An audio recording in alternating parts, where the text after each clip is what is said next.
I'm Rebecca Lugo, Middleton's kindergarten teacher, and I'm here with Amerigo Rosari, my amazing kindergarten student. And our presentation today, we're so happy that we were able to celebrate with a wonderful Veterans Day Assembly today, just to pay a wonderful tribute to our amazing veterans here in our community at Middleton.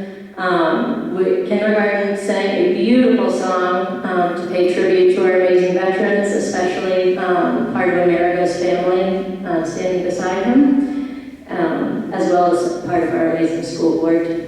Additionally, we made beautiful decorations, part of our kindergarten classroom. We also incorporated our entire school by asking our students to fill out wonderful hearts to ask which veterans they had in their families, to try to bring in our community, and also incorporated our helpful hearts to just bring in that incredible school community dynamic.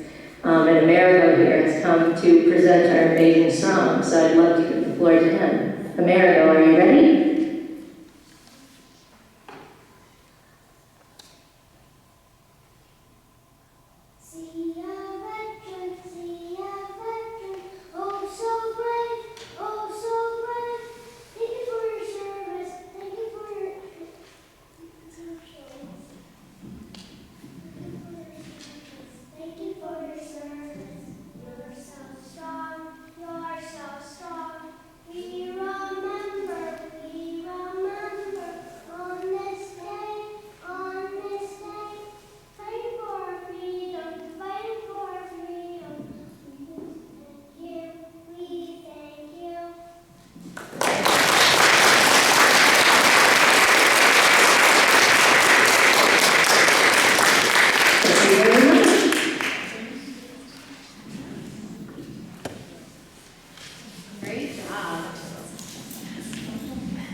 So do we have final financials for 7/1/2024 to 6/30/2025? Yeah. That would be in the file for the final budget. Final numbers stated. And so I know that the Eagle Scout team did all the packing on the evacuation route. In town, when we had the town hall parking lot paved stripe, we actually had crosswalks put in down across the municipal building to the church parking lot. So because that is my understanding is an evacuation route from the school to the church parking lot. And that is the case, is the evacuation is going to be kept clear for the winter months in case it needs to be used for evacuation. So just to make sure your question was, is the walking path going to be kept clear? My understanding, the way the boy presented it, this is an evacuation route. Gotcha. And one of the things his concerns was that we don't have a crosswalk down at the end, so as part of the painting, when we came in and had the town hall stripe, we asked them if they could throw that in to do a legal crosswalk from the municipal building to the church parking lot. So that now that is legal and everything. Sure. Did the warrant articles get funded? Last year, so that we built the bus and special ed. Which leads to, I guess, did the insurance, how is the insurance shortfall going to be paid? A lot of this is on the agenda, so we won't have to wait till next month. Oh, great. And Wait a minute. and then as you know, the follow-up is the video available that was shared that I'm asking, is the video, is that video available, that's supposed to be available to Jim? You're going to get that answer in about 3 seconds. Okay, because my understanding is, I'd like to know at what meeting that was voted on to have that put on Parent Square. And, because I went back all through the minutes and I didn't see that it was presented at a meeting and voted on by the board to have it put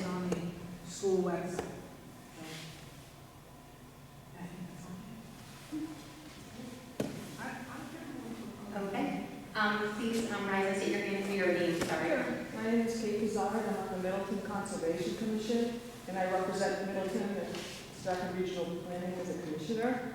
I've been working with SoulSmart and Clean Energy New Hampshire to upgrade the solar ordinance in the town of Middleton, and an opportunity has availed itself where we can get a free feasibility study for solar for all municipal buildings.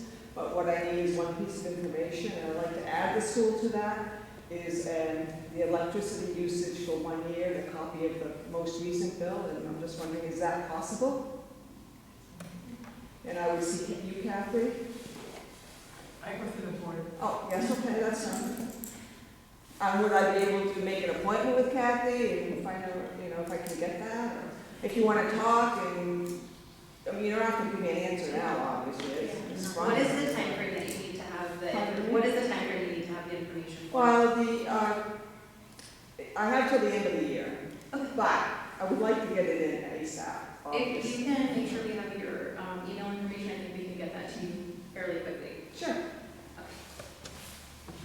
Thank you. You're welcome. Thank you. Go ahead, David. Yes, my name is Peter Cruz. When would be the appropriate time for me to bring up a subject as far as salary for the bus drivers? You are open to do so now, but it's also another thing that's on the agenda. Okay, at this time? Sure. All right. I have some copies here with some information I'd like to give up to the school board. Comparisons of salaries from other districts that they're paying their bus drivers. I've been driving from Middleton now for 13 years. And I've addressed the issue of pay numerous times. Excuse me for not standing up, but I have a back problem. So, right now, my salary is, I believe, $21, $22 an hour. To have a heavy commercial license with air brakes and a bus certificate. And I'm transporting 45 children on a bus. Middleton used to have 4 buses transporting children in the town. And it's going down to 2 buses. And the load of the children there, we're getting more and more children every year on the buses. I've got 45 to 50 elementary students on my bus. I've got a larger area to cover more streets. I've got a limited amount of time because we pick up our students out of Belleville, Wentworth at 2:30. We leave there, and I got to have them all brought back here to their homes, and I try to get here by 3:15 to 3 to pick up the elementary students. My area is getting spread out more around. I find it a little bit more, how do you say it? I got a lot of patience, but it tends to run a little thin because with the middle schoolers, high schoolers, they tend to get testy. A little bit of my background, I did 20 years of corrections before starting to drive a school bus.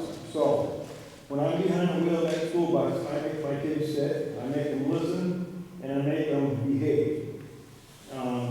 So while I'm driving, I'm trying to also make them behave in that. It's kind of tedious. Most of the districts that you're going to see on there are getting $28, $29 an hour for their drivers.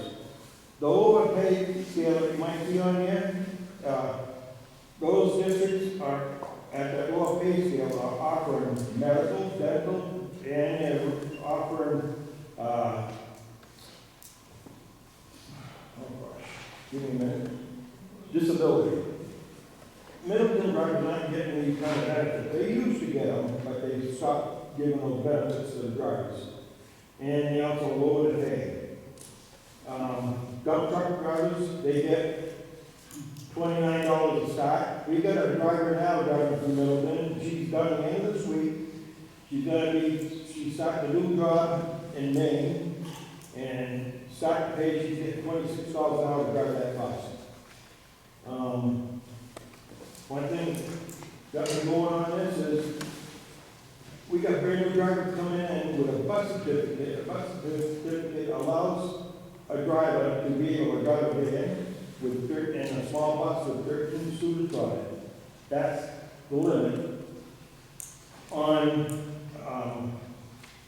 the bus that I'm driving, I have to have a CDL Class B license with air brakes to drive that. Dump truck drivers are getting $30 an hour to drive. Garbage drivers, they get $30 to drive a garbage truck. And I think my load is a lot more precious than what they're hauling. And I'm on for $21 and some odd cents to drive that bus and watch 45 children. I'm being honest with you, my opinion, it ain't right. I got high schoolers that are working part-time after school, and they're making $40 an hour. My grandson is one of them. And I feel like a pay raise is in need for the bus drivers. I'm 71 years old. I don't know how many more years I'll be driving, but once I'm done, and that, you're going to try to hire more drivers, and offer that kind of pay, you're not going to get them. The districts that have offer more pay and benefits, they're the ones that's going to get the drivers, and you got to retain them. So it's as you all know, bus drivers are hard to come by. You cannot get people to drive your buses. So I'm just voicing my opinion to you. I believe I'm worth more than $21.01 to drive that bus. And don't get me wrong, I love my job, I love the kids, and that's why I'm sticking with it. 2 years ago, I was out for $32 an hour to come drive a bus for another company, and I turned it down because I enjoy my children, I live in the community, and I love what I'm doing. But I think some consideration ought to be made to up our pay. And you got to look at a different pay scale as far as the way you got incoming drivers, new drivers get a set pay. And if they are, have a bus certificate and that's a start pay. If you get someone that comes in with other qualifications as far as the CDL and such, that pay scale should go up more because it's hard to get your CDL license. You go in, most people fail first, second time when they go into the CDL because the state troopers are really strict on that. And, you know, if you fuck up at all, it'll go like this and you're done. You have to go back in for another retest. We got one person now going in for the third time to try to get a license. So, I'm just bringing this information to you, see if you could consider doing something for the drivers. And it'd be appreciated if you could give us a consideration on that. That's about all I got. Any questions? I'll be one happy to answer it. Thank you. Any other public input for now?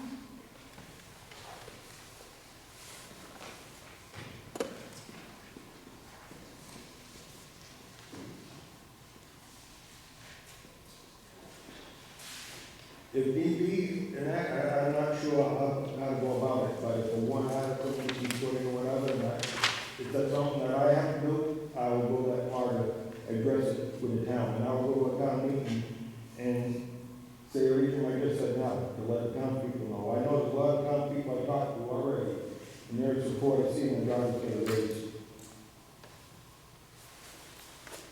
Thank you. Just so you know, Dave, that would have to be done at the school deliberative, not the town annual meeting. I know, but I'm No, I just want to let you know because that information is not being conveyed, and then you would be lost. It would go hard to happen, and then you would be able to do it. I did go to a deliberative session before I passed, and the town people voted that we should get a raise. And shortly after, I conferred the school board on it, and they said that just because the deliberative session said that they voted on a raise for us, didn't mean that they had to give it to us. We never got it. I had to push that issue again. So I'm just being honest what I'm telling you.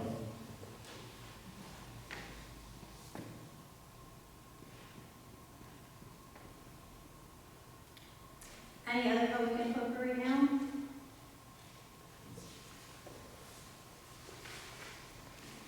Okay, I'm gonna move into agenda review. Does anyone have anything they need to add to the meeting?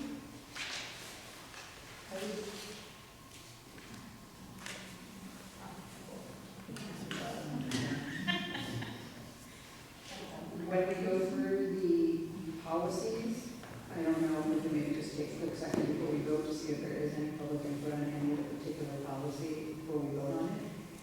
I'm fine with that, especially since we have a couple extra minutes that we didn't get to use, so I'm totally fine with that. The rest of the board is fine with Vote that. on the policies that we're putting in, I figured before we vote on it, if you did want to make comments, Any input? give an opportunity for that. Does anyone have any issues with that? Rebecca, before you check, and review, we need to do your responses to. I'm sorry, you already answered that. Sorry, guys. So the questions that we had last month that were asked, this will be posted on the webpage tomorrow so that anybody who wants to actually see it and ready can see it. The first question we had was please share where to find the budget, and I read it as budget, but it's budget video and provide a copy.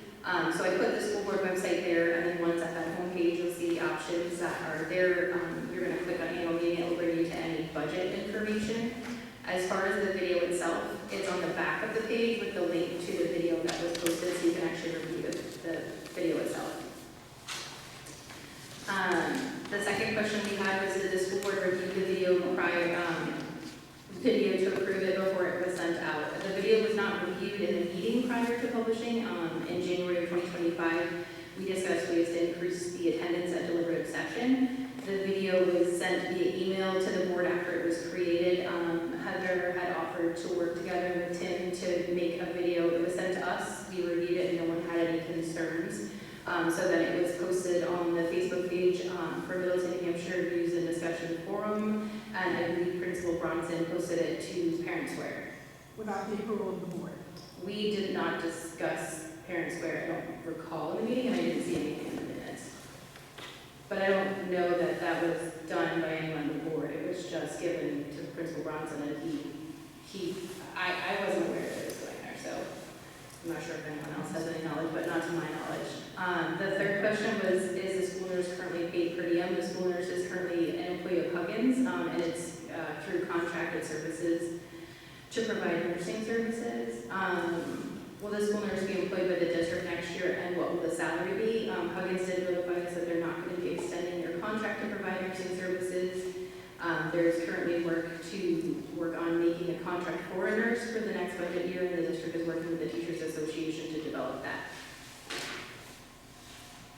The fifth one was, is the $85,000 residual before or after the warrant articles were deposited? I was told the $85,000 is not an unreserved fund balance, it was revenue, which is not eligible for warrant articles. What was the revenue before? Do we have that information? Because I wasn't able to get that. Do you know, or can you get that later? I believe it was miscellaneous revenue, so it could have been rental, it could have been prior year refund of accounts payable. There could have been a small amount of asset sale of gas. Okay. And was anything deposited into the fund for the warrant? Okay, so that worked. And then why were two people not paid for their voting duties? For the district, those two individuals experienced a delay in payment because they had not submitted the necessary paperwork, and I was not able to get clarified if that had been completed. And I don't know, that really wasn't a question, it was more of why did, it was discovered everything was handed in at once. You saw that we didn't have paperwork, so why weren't we notified? Why did it take us coming to you guys in so long? so That was a real question.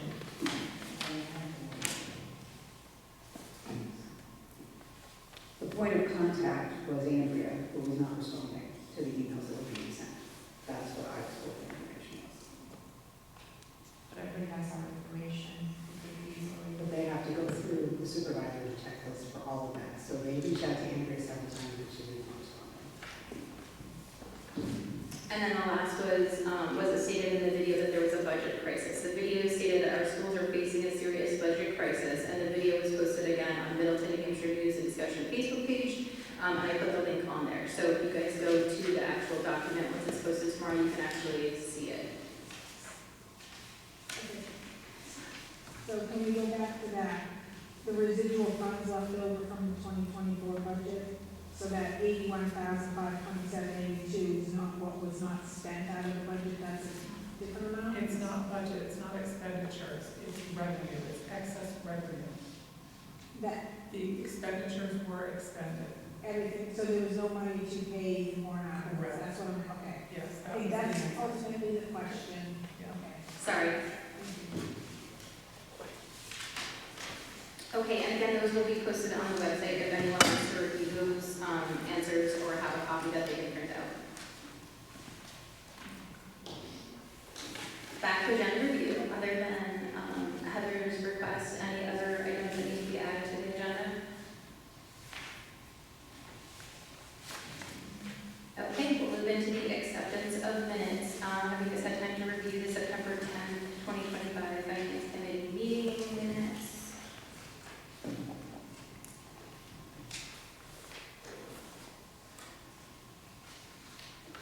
I'll make a motion to approve the September 10th, 2025 finance committee minutes. And all in favor by name? Yeah, I was gonna say, we're gonna have to abstain now, so it must be by name. Samantha? Heather? Nicole? Kelly? And I abstain. The October 8th, 2025 Finance Committee meetings, same request, or anything that needs to be amended or changed? Okay, all in favor by roll call, Samantha? Heather? Nicole? Kelly? And Rebecca abstains as well. And then the October 8th, 2025 school board meeting minutes, have you guys had time to review those?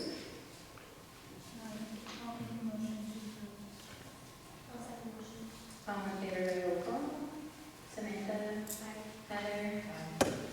Nicole? Kelly? Rebecca?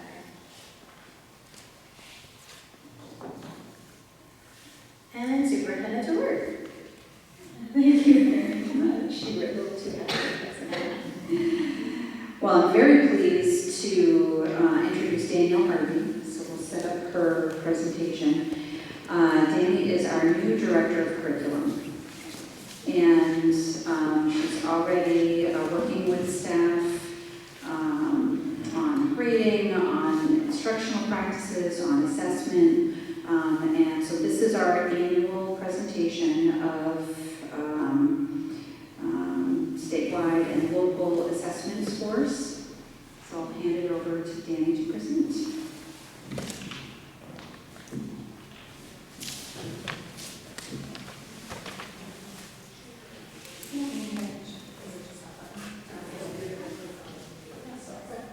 Can I push it up?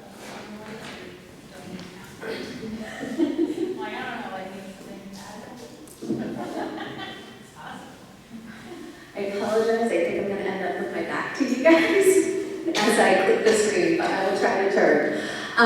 So again, thank you for having me here tonight and allowing me to share an update on Middleton's assessment results and our work around curriculum, instruction, and assessment for this school year. I'm going to begin with the Math New Hampshire State Assessment results for grades 3 through 6. As you know, these assessments are just one way that we look at student achievement. It's a snapshot of what they can achieve on one type of assessment, and our teachers use multiple data points as they look at the student holistically.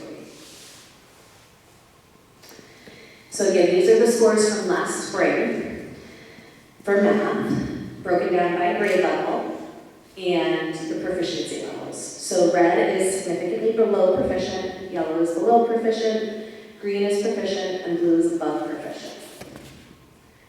So you can see on there, third grade did relatively well, with more kids on the side of being proficient or proficient with distinction. Fourth grade had some struggles last spring, and then fifth and sixth were pretty comparable to each other.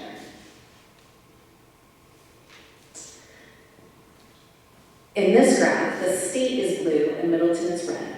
This shows the percentage of students who achieve proficient or above on the math assessment by grade level. Again, these are the grades for students last spring. So it's not your current 6th graders, it's your current 7th graders. But you can see the state average of proficient or above, and then Middleton's average of proficient or above.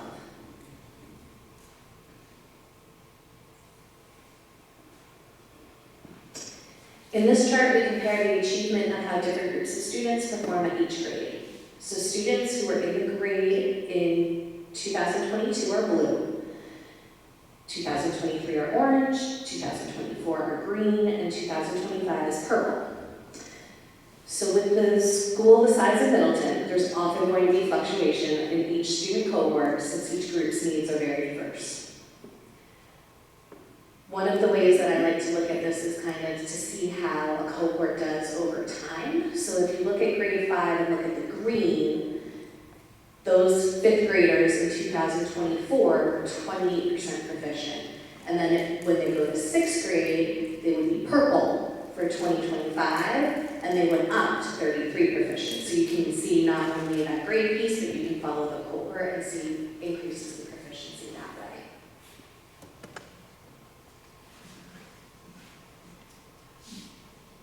way. This is the same information, but in a linear form, in case that's easier to see. Each year it is at the bottom, and each line is a different grade level. One of the things that we do with this data is I use running data teams for teachers to dig into each student's performance and to make plans to support their individual growth. So she's planned them for 3 different times this year, and we'll talk more about that. But this basically shows you that there's a lot of fluctuation between each group of students. It's not like, oh, 3rd grade's always low. It's depending on the students in that class, they're going to have different needs, which is why those data teams and the individual conversations are very important. We'll switch to the ELA assessment for grades 3 through 6. This assessment is made up of 2 sections, a reading and a writing. So I followed the same kind of format of graphs, but I'll walk you through it again. These are ELA results from the spring, broken down by grade level. Red is significantly below proficient, yellow is below, green is proficient, and blue is above.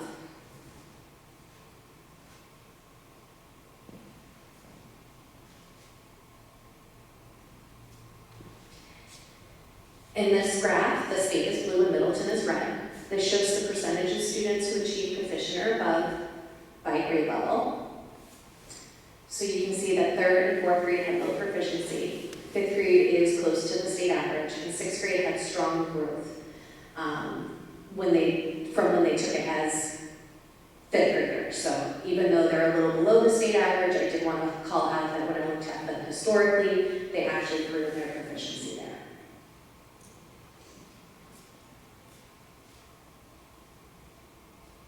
Here's that year-to-year comparison chart. It's the historical view. So students who were in that grade in 22 are blue again, 23 orange, 24 green, 25 is purple. So both 5th and 6th grade students actually increased proficiency from where they were the previous year. So wanting to call that out. But again, you see the variability depending on which group of kids is in that grade at a time. So that's why looking at the cohort growth is important too, to see that we're moving students.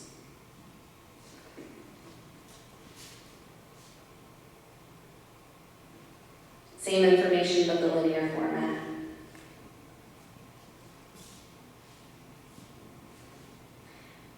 As I mentioned, this is a reading and a writing test. We know that writing is a challenging task for our students, and we have a task force looking at 2 different explicit writing programs this year so that we can support students to be able to really show what they know. Oftentimes when we dig into the writing results, students aren't writing what they would typically write in class. They're shorter, they're not as detailed as we typically see in their classroom performance. So 2 of the programs that we're looking at and piloting this year are explicit structured writing programs that can be used with any content. So we're hoping to be able to bring that in and really help boost those scores.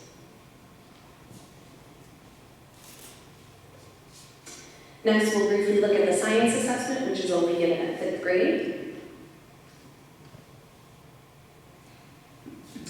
The top bar is how the state performed.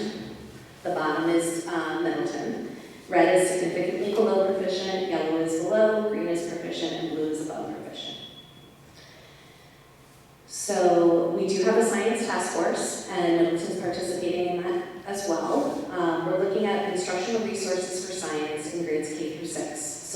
last year when the CIA teams were validating science assessments, they found that one of the resources we used wasn't meeting the rigor of the standards, and we were having to supplement.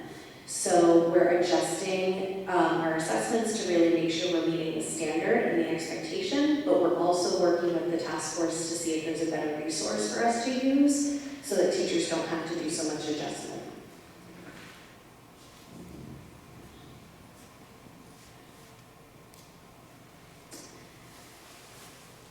This is still science, so Middleton is the purple line and the state average of proficient or above is the blue. This is a sub-area of celebration for Middleton because the students were above the state average and performed better than the previous group of fifth grade. So last year's fifth graders actually did very well on our science assessment, so we want to make sure that we can keep that growth going.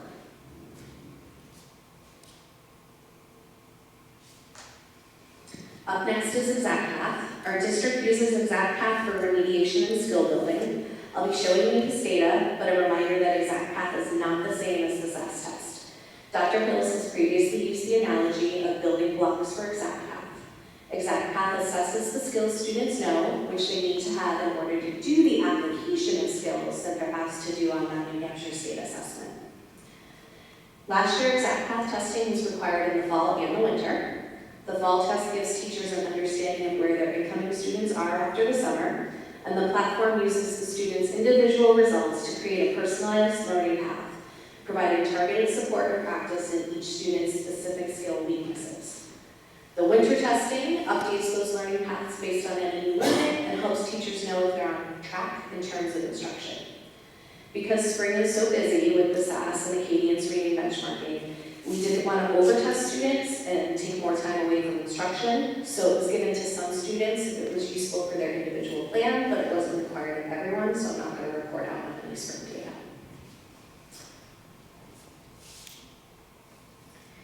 So these charts are a national percentile rank for reading, grades 1 through 6, and it tells us how our students compare against students assessed across the nation. So in the first testing window, that fall test, we had 89 students test, and you can see the distribution percentage of students in the 1st to 24th percentile, the 25th to 49th percentile, the 50th to 74th percentile, and the 75th to 99th percentile. We want the students in those darker colors because that means that they're outperforming other students at their grade level across the nation. Testing window 2 was that winter benchmark. 92 students were assessed, and you can see the colors started to shift. So we had fewer students in that lowest rank, more students in that secondary rank, but then our 75 to 99 percentile did go up. So we want to see it keep shifting that way. We'd like to get those students out of that 25th to 49th percentile and bump them up to the 50 to 74th.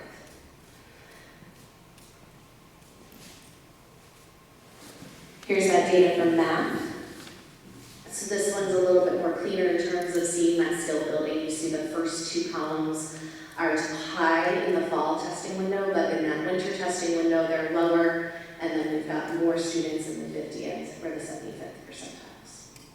So they're building those skills, which is one measure of academic success, and then the other measure is how they can apply those skills in more concrete tasks like the SAS assessment.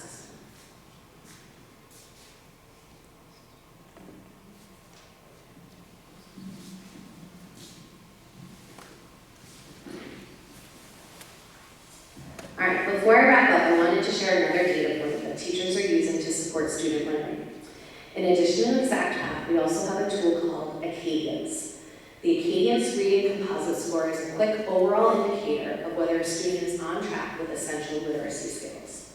It combines several brief measures like phonics, fluency, word reading into one score that helps us identify who may need additional support to become proficient readers. Green and blue indicate that the student is on track to meet end of the year expectation. Red and yellow indicate a student might need additional support in a skill. Teachers can dig into that skill and provide targeted support to meet their needs in possible groups that I mentioned earlier. This slide shows our current K-6 indicators that were reviewed at data meetings. So to give you the nice visual, I couldn't use last year's data, I had to use this year's data, but there's another reason I wanted to share it too. While last year's spring's 4th grade state assessment, if you'll remember that one with all those numbers I threw at you, the 4th grade state assessment was only 16% of students reaching proficiency, but we used multiple data points to provide a more complete picture of student learning. This fall, as 5th graders, that same cohort performed noticeably stronger on the Acadians reading assessment, suggesting that their skill development is better than what that single state test indicated. Taken together, these measures give us a more balanced understanding of student progress and needs. So this, just a little more context for you, it goes from kindergarten, 1st grade, 2nd grade, 3rd grade on the top row, and then 4th, 5th, and 6th on the bottom. But I just wanted to highlight that it's why we look at lots of data points, not just one. So how does all this data inform our work this year? IB's facilitated data team meetings, and in addition to the fall benchmark data like Acadians and ExactPath, the upper grades also looked at the breakdown of how students scored in writing on the SAS, or in writing in particular. All of this data is used by teachers to target instruction for students at grade level as a whole and for needed interventions and differentiation. For example, this year's 4th graders struggled with their conventions in writing last spring, so the team will keep an eye on their progress in those skills over the course of this year. Middleton creates flexible and dynamic groupings based on the needs seen at data team. There's some push-in support and some pull-out support so that students are able to work on the skills that are needed. This fall, Middleton was included in our Look and Learn, which is our math professional development that our Governor Wentworth Regional School District math coaches set up.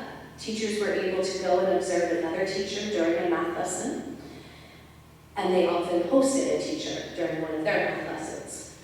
In December, once everyone's had a chance for an observation, they will meet as a grade level to debrief the visits and the instructional practices that they saw in action. They will have time for planning with other teachers at the same grade level. This embedded professional development is helping to share the expertise of teachers to share practices that work well for their grade level. Our monthly CIA meetings for K-6 are focused on social studies this year, articulating what is proficient by creating task-neutral rubrics for each competency. This allows teachers to have a common understanding of what is expected for students to be able to demonstrate, while still allowing them the freedom to design assessments and learning experiences that will work for their class. Each meeting also starts with a time for them to share a practice, a tool, or an assessment with their colleagues. And although we're starting with social studies, that work will expand to the other subjects in future years. As I mentioned, we have two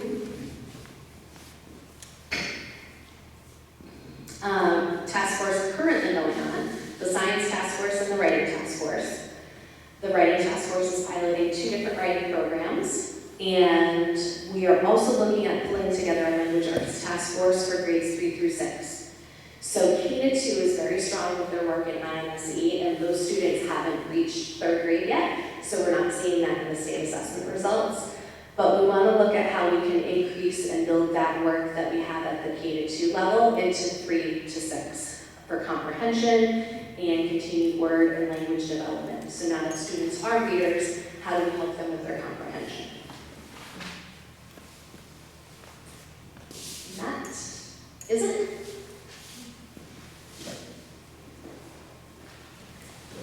If there's questions, I'm happy to answer them, but I know I tossed a lot at you too. I will put this on your website.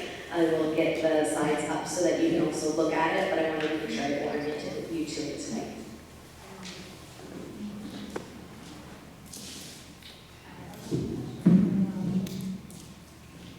So it sounds like there is a plan to address the deficiencies that we are seeing and retention, it seems like, too, because as you started the year, it looks like we started off a little weaker and get better as the year goes on. Yeah. When would you think would be a good time to have you come back and report on how we're doing? So we could certainly come back after the mid-year data and give you an update on that if that's something that the board is interested in. for January. So we can reflect between her and I, we can come and share some of what's going on to address what we're seeing with the data. I think I would appreciate that. You're welcome. Any other questions right now? So do you want to aim for March or probably April, because we're going to some time to collect the data? So we'll have to get your data in January, so we could probably talk in February if we have time. If you give me an update, I mean, it'll definitely, it won't be as bad as this. I feel like March might be better, because February's a busy month. Yeah. I just want everyone to have an idea as to when it's going to happen, so. We'll aim for March, and we can always firm everything up as we go. Thank you. You give your progress update. Thank you.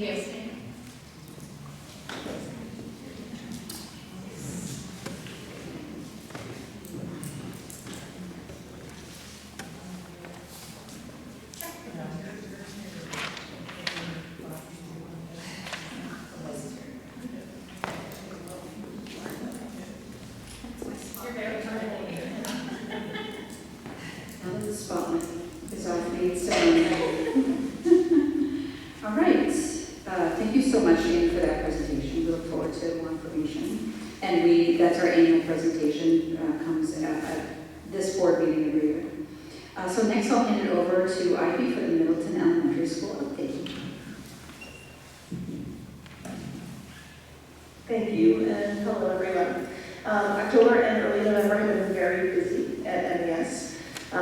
We completed our third fire drill of the year. We're proud of our enhanced safety protocols, ensuring both accountability, accuracy, and speed. And we had the fire department on site for that. As Danny just referenced, intervention groups are in full swing. Our reading specialist is meeting with many kids per grade level to help students make gains in reading, both pushing in and pulling out some small groups, as well as interventions that are happening within the classroom by our classroom teachers. Haven visited our school this month, teaching students about personal boundaries, personal space through puppets in our younger grades. They'll visit our older grades a little bit later in the month. Haven visits each year, and their presentations are something that students really look forward to. I'm really excited about this, and this was mentioned earlier. I had the opportunity this week to meet with Eagle Scout Drew Filer on Monday. He completed his Eagle Scout project of restoring the path between our town offices and the school. Drew shared that the work came together nicely, and he learned many lessons about managing the project. He learned about ground hornets and about how the picture in your brain doesn't always line up with what other people are thinking and picturing. He worked on, I believe, 2 culverts, moved a slab at the beginning of the path by the town offices with permission. He wanted me to make sure everyone knew. Installed or updated a bench, and did a whole bunch of grading and groundwork and branch work to make the project complete. I believe there are signs at both ends. There's certainly a sign at our end.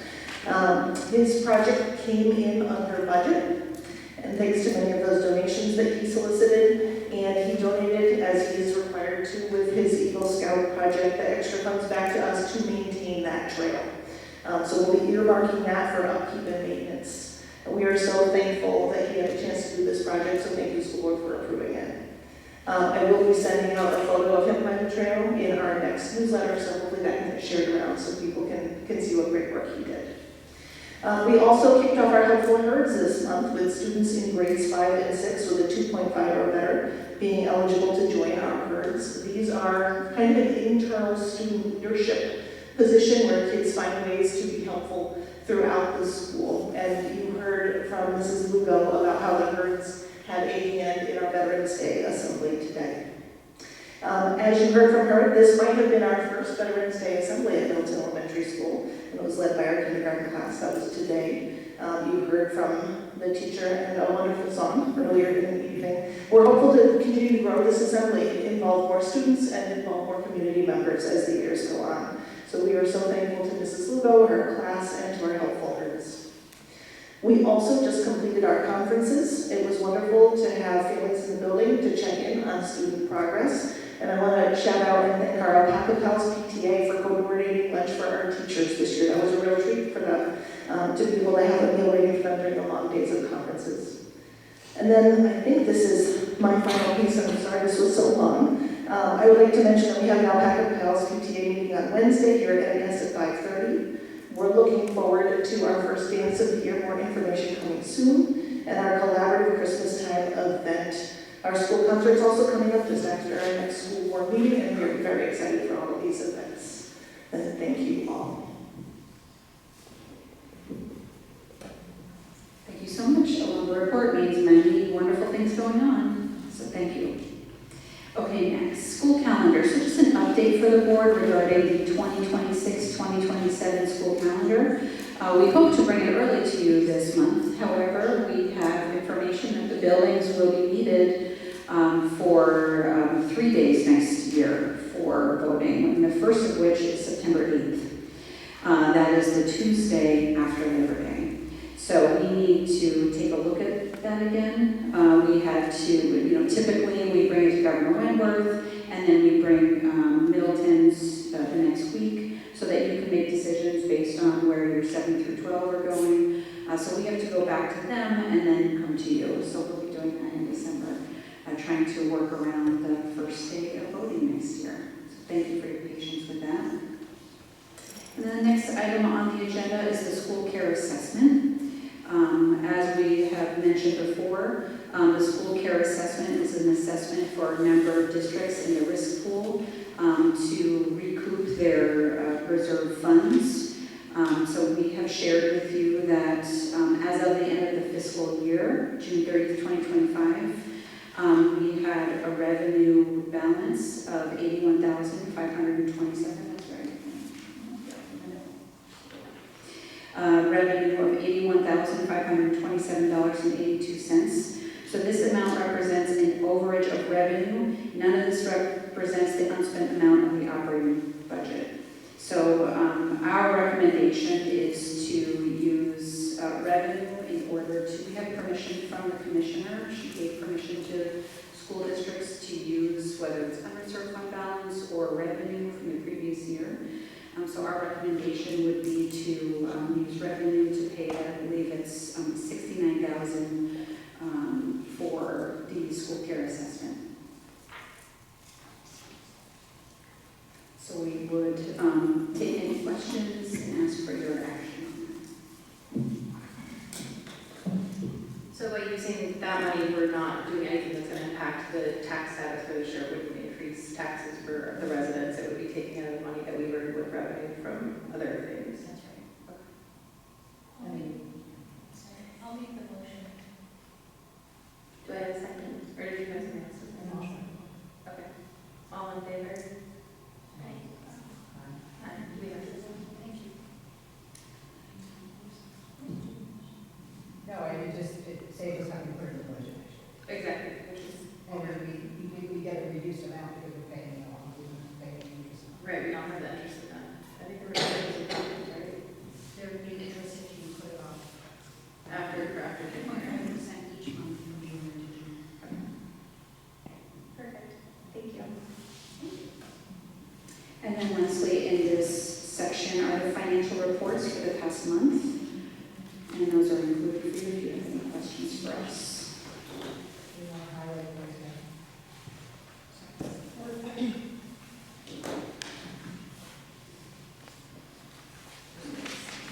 Yeah, along with the memo that went along with the financial summary, there really is nothing changing, nothing new, nothing to note. Expenditures are running as usual, every 2 weeks, nothing unexpected. No news is good news, is what I like to say. Thank you. My mom said that too.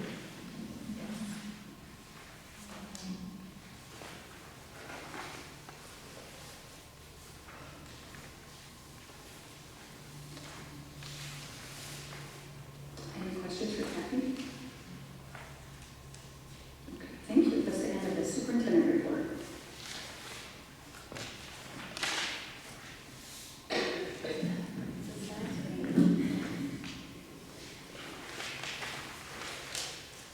So, as Dave brought up during public input, school bus driver pay is something that I wanted to discuss. So I did look up the New Hampshire state requirement to be a bus driver. To drive a school bus in New Hampshire, you must be at least 18 years old. You have a valid driver's license for at least 2 years. You have to obtain a commercial driver's license or CDL with an S for school bus and a P for passenger endorsement. You'll also need a separate school bus certificate, pass a criminal background check, a physical exam, a medical card, and complete specialist training and written exam. So that's the minimum requirement to drive a full-size bus in the state of New Hampshire for schools. I did pull up pay scales for the area. I got information from the district and the bus company. So in April 2023, the bus driver wage was increased from $15.75 to $16.22 per hour to a flat $20 per hour. The $20 per hour wage was in effect for the 2023-2024 school year, and then the wage increased to $21.22 for 25-26 school year. Governor Wentworth has a step plan for their bus drivers, so they have a 4-step salary schedule based on your experience. So step 1 is $20.85.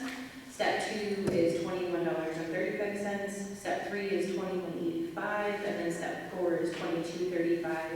They did give a disclosure that there are drivers that are kind of grandfathered out of that, so their wages are, some of them are higher than that, but that is their actual in-place step scale for the bus drivers.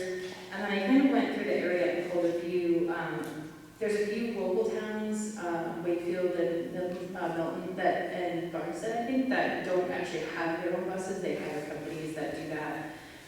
Farmington's rate, the most recent that I could find, which was from a while ago, and no one answered when I called, was $19.06 an hour, and I doubt that that's probably still accurate, but that was the most recent that I could get.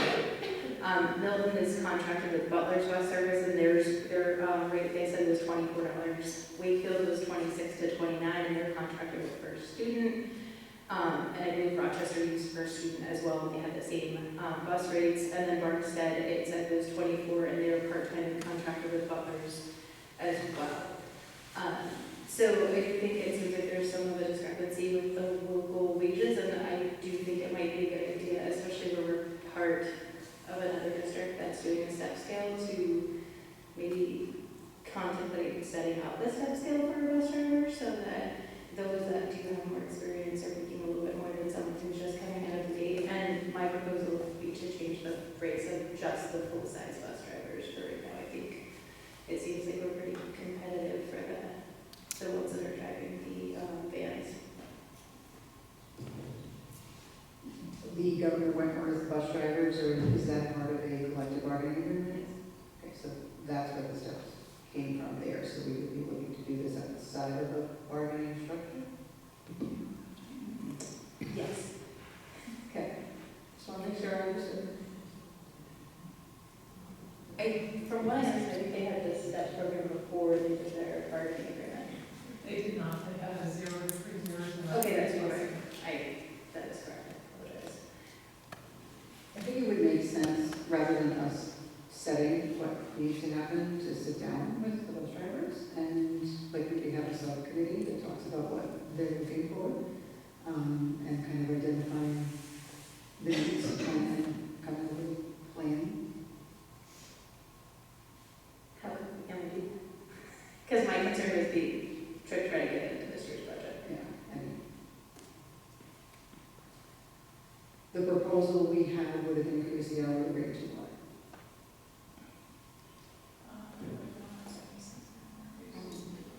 Okay.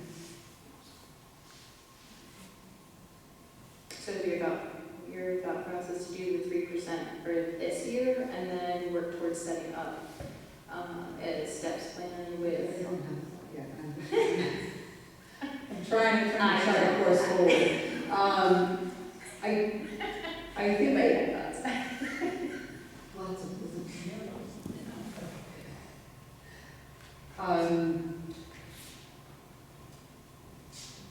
I think since it is part of the overall budget, I think we should pause this part of the conversation until we talk about the overall budget and back into that. I think that maybe is better. Anyone else? I just have a quick question. So the criminal background check stuff, do we pay for all that? Yes.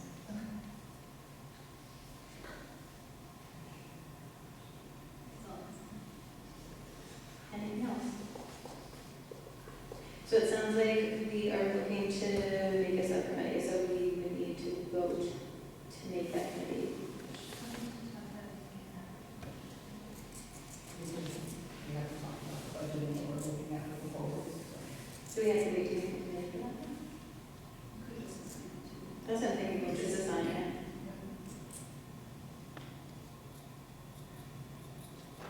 Anyone want to be in the committee? I'll say I'll do it because I'm part of it, so I think my picture goes right. Okay, so We'll get together. You have emails? we have to vote, right? We have to vote that. So I propose to set up a committee of 2 board members, myself and Heather, to work on building a bus plan for our drivers, and with reviewing pay rates to determine appropriate changes that need to be made in pay scales. There's a lot of words there. You can touch on it if you know. I'm making a motion for Heather and myself to sit on a committee for the school, on behalf of the school board, for reviewing the bus drivers' current pay rates and possibly making changes to steps. Do you want to change that? Feel free. I would just alter that to be a committee to discuss bus driver salaries moving forward. Take that over. Okay, motion made, do we have a second? All in favor? Aye.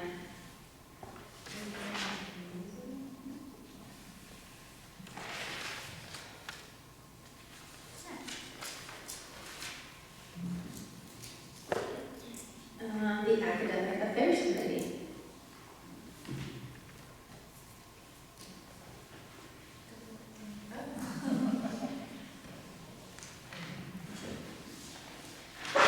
Okay, so we are bringing some policies to the board for a second read today. So I will start with the policies that we are recommending to adopt, and then we will, we vote on each individual one or all of those as a whole. You can vote as a block, unless people can vote as a block. Okay. For that whole section, unless people want to make comments. Okay. Okay, so for the policies that we are recommending for adoption, we have ACF, which is the Food and Nutrition Services Anti-Discrimination and Civil Rights Complaints Policy. ACN, Nursing Mothers Accommodation. EBCH, Chemical Safety and Chemical Hygiene Plan. IHEH, Extended Learning Opportunities. IHBI, Alternative Learning Plans. IJ, Instructional Resources and Instructional Resources Plan. IKFG, Career Exploration, Readiness Pathways and Credentials. IMBA, Remote Learning. JLCK, Physical and Emotional Well-Being of Students. And JLIA, Supervision of Students. Does anybody have anything that you would like to discuss about the policies for adoption?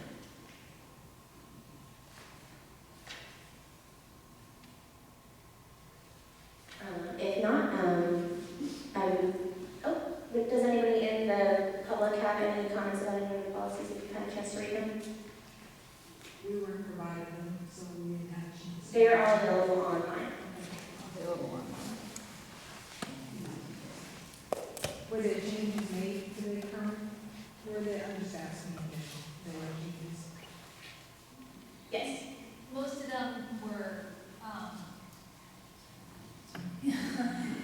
them were like state law policies, that they were like, you have to have it in this word. And the policies came from, did we pull them from that area or were they already in place? So they were pulled from the school board association, and then did we make changes to them or did we adopt mostly what that was there?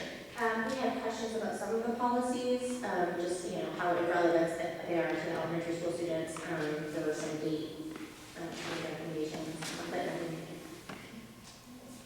Thank you guys for looking at that. There were definitely some where we were like, at an elementary school, do we really need this? And we're like, yeah, because it's required, so. So if there are no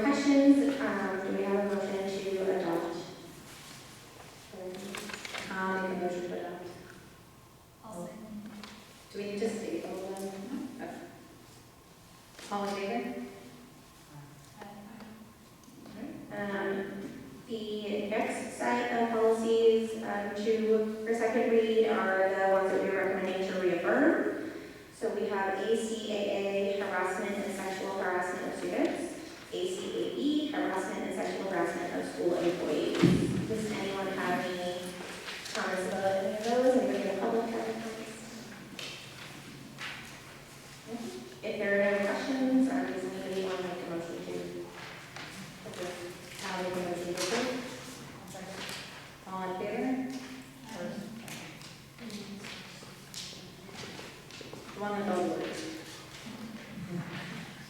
Okay, so the next set of policies we are recommending for revision for the second read. We have AC, non-discrimination, equal opportunity, ACA, U.S. Department of Agriculture, non-discrimination statement, ACE, procedural safeguards of discrimination on the basis of disability, IHCA, summer activities, IJB, homework, IFAH, daily physical activity, JIC, student conduct, and JLCF, wellness.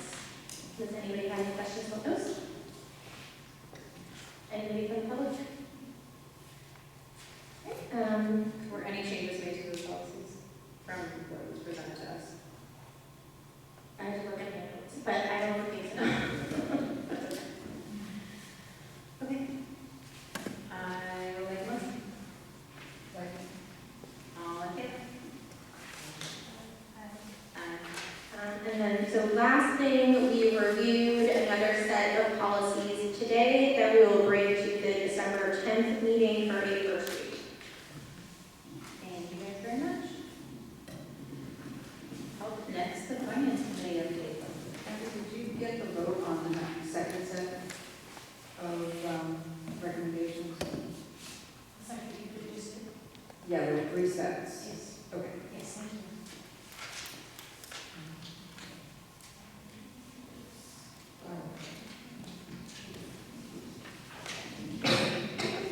Thank you very much. While we get set up for this next part of the meeting.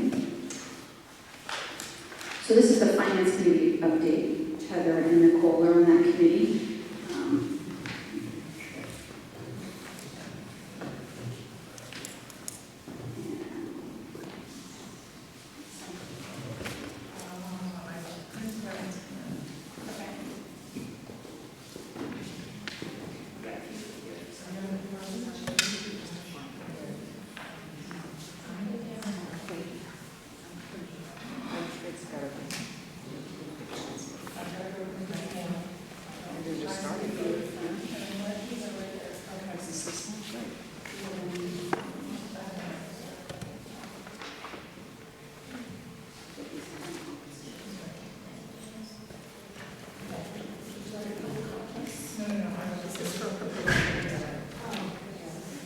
We'll have more. This, yeah, well, we just need some edits, so we'll definitely be posting that next week. Okay. So, the budget process has been underway for a few months. What goes on at the building level is that, and this is true for all of our schools, certainly Middleton, but all of our schools, where the principal works with the teachers, hears about the needs of the school, and puts some proposals together. By the way, my name is Caroline Erkillian, Superintendent for Governor Wentworth Regional School District and for Middleton School District. So the principal works with her staff, brings some proposals forward, and then sits down with the business administrator and myself, the superintendent, and we go through the budget proposal very carefully. And so in this timeline, tonight is the first time that we're sharing this with the school board. So this is called the preliminary budget review. We're sharing it with the school board. There's no action for the board tonight because it's the first review. The next review will be at the town budget committee meeting, which is Monday night. We'll give a very similar presentation on Monday night. And then with that feedback, we'll present again to the school board at the December 10th meeting, and that's when the board will adopt it if it's ready, or it will push it to January if that's when they will need more time. Any questions so far? Okay. So overview of the major budget drivers. Thank you. The majority of the increases are contractual obligations. Special education tuition, contracted services, and special education transportation. This is a big number. It's $775,000 of increases. If we looked at special education alone of increases, that would be 13% on its own. Everything else is 6.8%. So everything else includes, we have a brand new teacher association, we have a brand new contract. The first year that was approved by the voters is $50,750. Okay? We're currently in year 1 of that contract, and next year will be year 2. The SAU services, that's a formula. That formula is, that's the increase for the SAU services. The 10-year contract with Gardner Wentworth is $56,000. We can talk about that, what that includes, if you like. The tuition for students grades 7 through 12 is also increasing $108,000. The reason that is increasing to that amount is that next year is the first year of a 5-year phase-in plan to the per pupil amount. So you have a 10-year contract for tuition for grades 7 through 12, and I have those numbers. Currently, 38 students in middle school, 58 students in high school, so it's a lot of kids in 7 through 12. How many? You have 38 kids in middle school and 58 in high school. These are projected for next year. 38 middle and 58 in high school. This year is the first year of a 10-year contract for tuition, okay? Now this year, they delayed the increase a year. They said, we're not going to increase you, just the usual formula for year 1. But over the next 5 years, it's a phase-in to get to the per pupil amount. Middleton has been charged a lower amount since it opened. And I can tell you from the perspective through the Governor Wentworth Regional School District, they have memorandums of understanding. They have contracts with 2 other outside districts, with Wakefield and with Freedom. And also if there are any other students who want to tuition into those schools, they're requiring them to pay the per pupil amount. So, but because Middleton has had, contracting for services all this time, they didn't want to just instantly raise that to per pupil in 1 year. So it's a 5-year phase-in plan to get to the per pupil amount, okay? So next year will be year 1 of that, and that explains that increase, $180,000. Now the nurse position, I'm just going over the major budget drivers, okay? The nurse position, you may have heard, our contract with Huggins is ending this year. So Huggins Hospital provided services, nursing services for us, all of our schools, Middleton included. And they came to us 2 years ago and said, this is not fiscally feasible for us anymore, we're ending with you. And we said, okay, that's ending. So that means we have to hire our own nurses. And it costs a little more to hire our own nurses. So there's more on that later because they're part of the CBA. We met with the Middleton Education Association. It's always been part of the CBA. They're recognized in the first page of the CBA. But because we've been contracting, we've had that contract.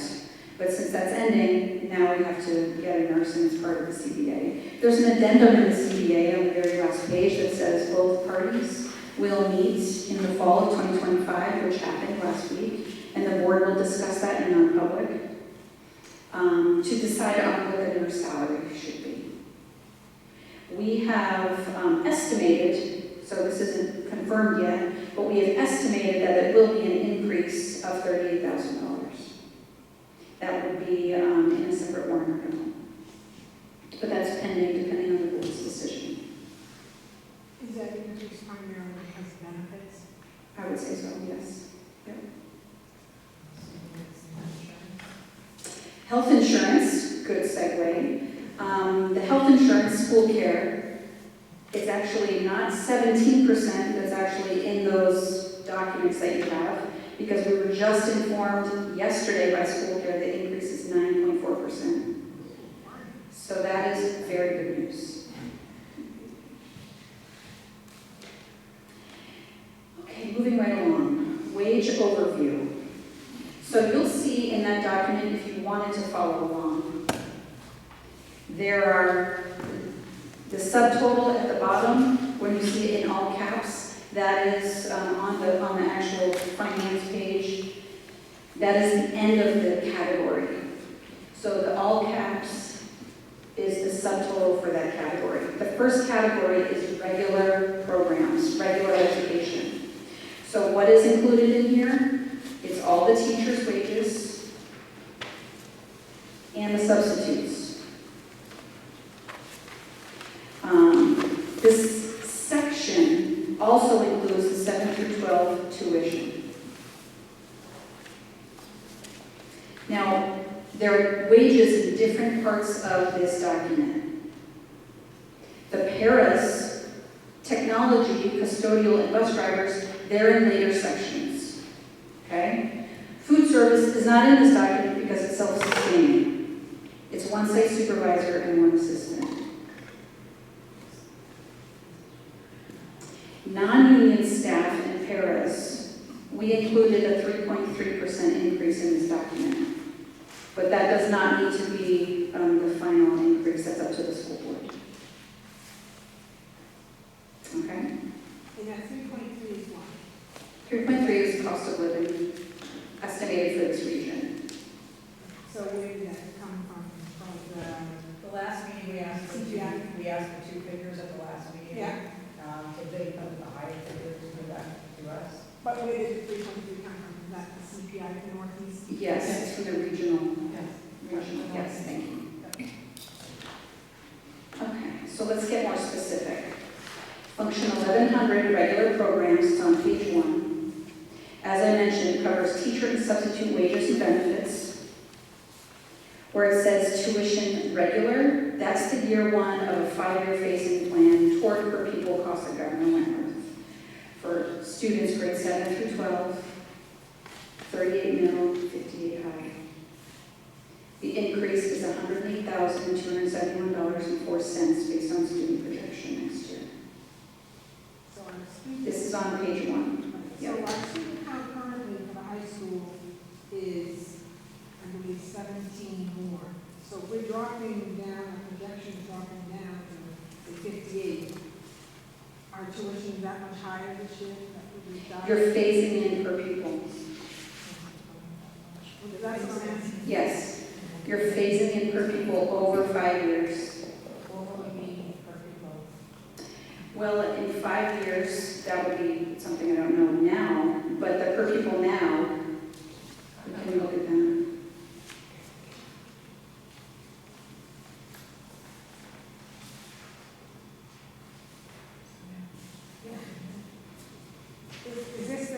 Is this going to be what's in this budget package? Yes. So in this budget right now, the letters went to the chair for the agreement that,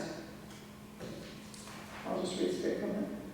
So based on the DOE 2025, the middle school DOE cost per pupil at Governor Wentworth was $26,134.02. And the phase-in for those middle school students is $17,752.78. More. So No, altogether. 17 is what's being used for Yes. this budget. The current year that we're in right now, I believe the tuition rate for middle school and high school is a straight 14,000 something.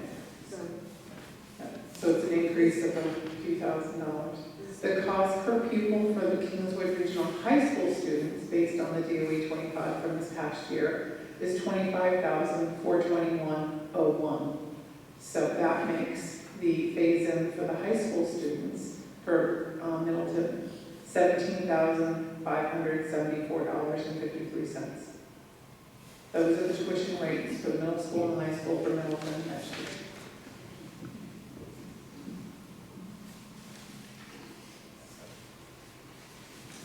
Okay, so also on page 1, supplies are level funded.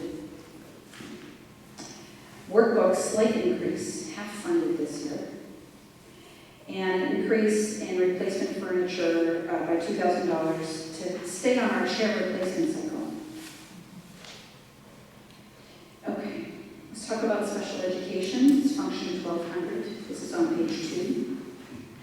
You'll see their wages here as well. 3 full-time special education teachers plus a half-time preschool. These are in the CBA, so they're subject to increase. We had to hire 2 new paraprofessionals this year for student need.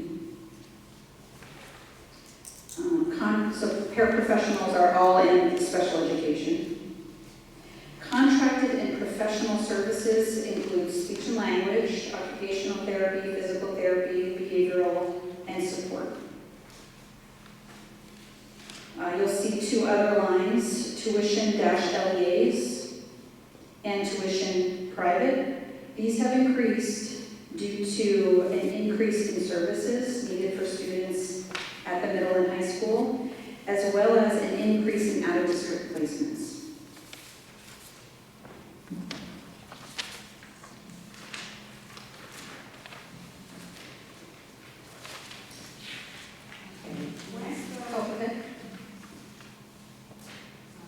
Any questions from the board? Kelly? Are the new paras student specific, or are they specific to the fact that there's more need? It's one-on-ones. They're one-on-ones. Thank you for the question. So then, page 3 and the top of page 4, guidance and health services. So the guidance counselor, more wages. She has her own section because it's just guidance, our counselor. She's included in the CBA. You can also see the nurse salary. So when you see health services in parentheses, that means it's subtracted from the budget. So that's a contracted service. The hugging service is subtracted, and it's shifted to payroll.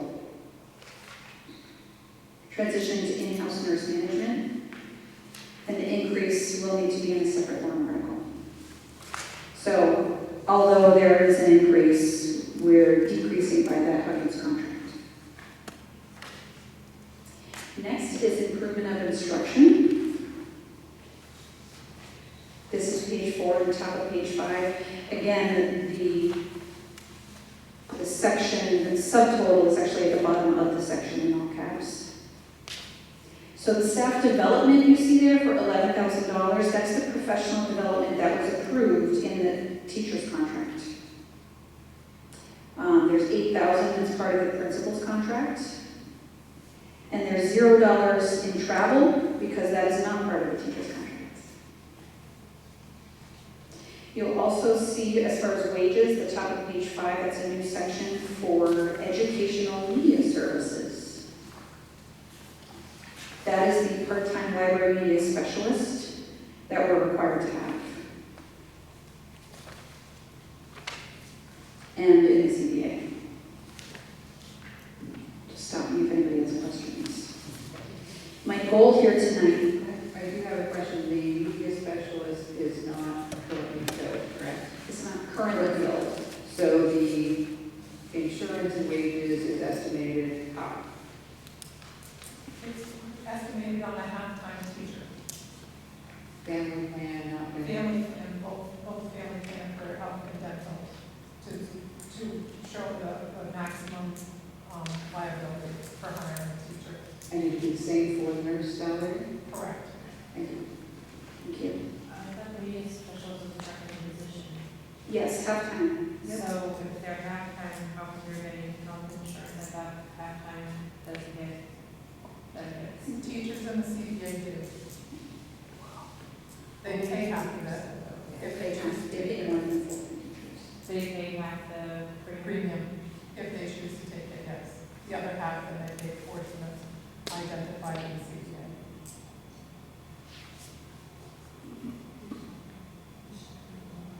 Okay. Administrative and support services. This is the bottom of page 5. So where it says school board services, that's the SAU contracts, that's a formula-driven increase. The principal's office is the principal and the administrative assistant. Those are non-union positions. So we calculated 3.3% COLA. Dues and fees is the Principals Association membership. And then fiscal services, also on page 6, I believe, are banking fees, $3,000. The goal of tonight, and some may not be pleased with these numbers, but the goal is to explain them as much as possible so people can at least have the opportunity to ask questions and understand. So on page 7 is operations and maintenance. Custodial staff, 2 hourly employees. We calculated 3.3%. Repairs and maintenance, we're requesting $15,000 here, up from $12,000.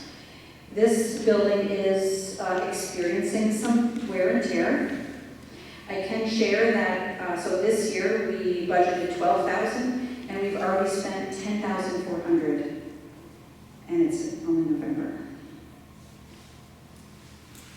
So that's why we're requesting a little more in that line. I also want to point out the service agreements, the building service agreements line. That includes many contracts. It includes contracts for fire, locks, for service for the boiler, JP Pest, security, required annual water testing, heating, all of that lives in that line. I want to mention the electricity. This is the last year of a 3-year locked-in rate with the consortium. We'll be rebidding on that this spring as well for another locked-in rate.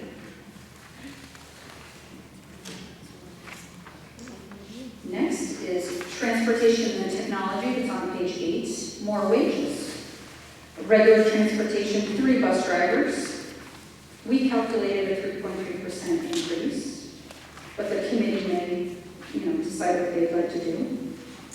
Also on that page, special education transportation. So we do have in-house bus drivers who do some of that, but sometimes there's transportations that is needed and we don't have a bus driver for it, so then we have to contract.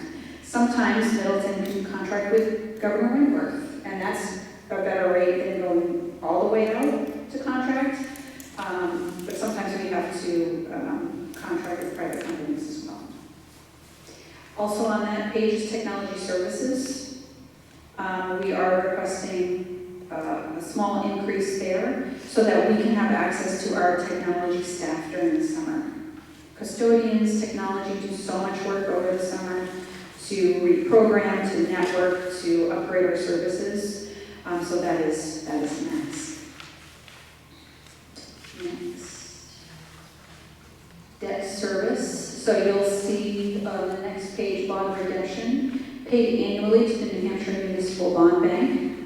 I just want to bring to your attention that we do have trust balances.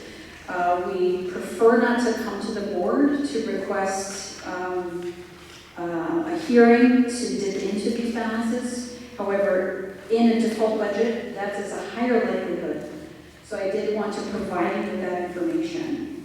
The next slide is trust fund balances. So as of last June, maybe slightly different today, the trust balances for Middleton, you can see there, special ed, $372,242.99. The bus fund is $144,092.10. Technology is $62,700. $61.51. Construction and repairs is $270,902.11. And then there's the total of all of our trust funds. So that is a review of the entire proposed budget. The next piece are warrant articles, of course. So the budget would be one warrant article. This is what we proposed and what we had on the ballot last year, what the board promoted and had on the board last year. So we had maintenance capital reserve to add $75,000, special ed capital reserve $7,000, the bus capital reserve $5,000. And then we also had a special education case manager, which is a DBT diagnostic prescriptive teacher for grades 7 through 12. And that would be the amount of the warrant, that would be the salary and benefits. That warrant article failed last year. We would be advocating that again to offset special education costs. That person could serve some of the LEA services and other services for specialized instruction for kids at the middle school and high school. Carol, do you know how much it would reduce that line item in the budget if we added that position? So we currently reduced it. If this is not approved, so what we're trying to do is phase in special ed costs as well. So if we don't have this, we would have to charge more for LEA. So the LEA is the case manager line. So I'd like to see a budget that shows what that would be without this position. Okay. Are we currently being billed anything for LEA services? There's some in there for LEA, the tuition LEA. However, when there's one person who's dedicated to Middleton, that person is case managing, that person is delivering instruction. So it's not exactly a one-for-one trade-off, but that's something we could. Right now, having to bill some of this 105 would be absorbed by the cost would be refunded for having to bill. That's right. Yeah, that's right. Caroline, last year was the warrant for 6 through 12? It was 6 through 12 last year, yeah. Trying to, this year, offset the, considering the tuition contract, considering the services for 7 through 12, I think we wanted to focus on 7 through 12 instead. Last year, we had the idea to do 6 through 12 so that kids here could kind of, have a transition with the same case manager. And then they would, it wouldn't be like a cliff. But in looking at the costs for 7 through 12, and talking with the special education staff, they said we should keep it at 7 through 12.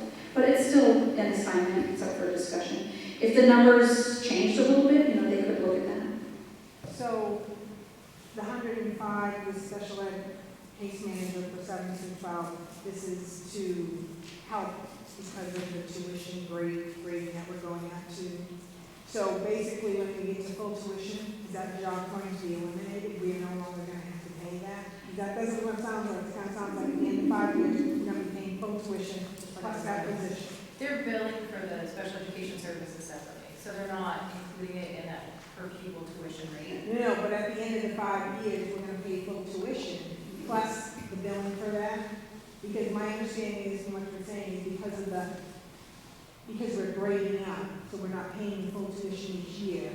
But at the end of the 5 years, when we are paying full tuition, we're going to still pay the full tuition along with the billing of this. Right, but right now we're paying the tuition rate, and then they're billing us separately for it, For special for special education. So yes, At the end of when we get to the full tuition. So if we got to the full tuition, they would be billing us separately for special education too. So we get to like the 27, what was it for people at the end, or right now? Okay, so it would be 26,000 per pupil plus special education right now. The per pupil rate is for a pupil that assumes 0 special education services. I understand that, but the way it's being presented is we're doing this 105 because we're getting the grade, because we're grading up, so we're not paying full tuition rate each year. No, they're just saying that it's completely separate. So they're saying like we're being graded up in your per pupil. The special education services are extra, so right now we're paying 15,000 per pupil plus the special education. So if we were paying the full tuition rate, we'd still be paying the plus. They're just saying rather than paying the plus and billing separately, to have one teacher that focuses on that population of students. So, yeah, it's not going, no matter what, it's not going away. If you look on page 2, the other LEAs for that line item, tuition other LEAs, went from 172,000 last year to 270,000 proposed for next year, which is why I said, okay, how much is that going to increase? And if we put this position, what is that going to save us? And due to that particular line item, that's what I want to know.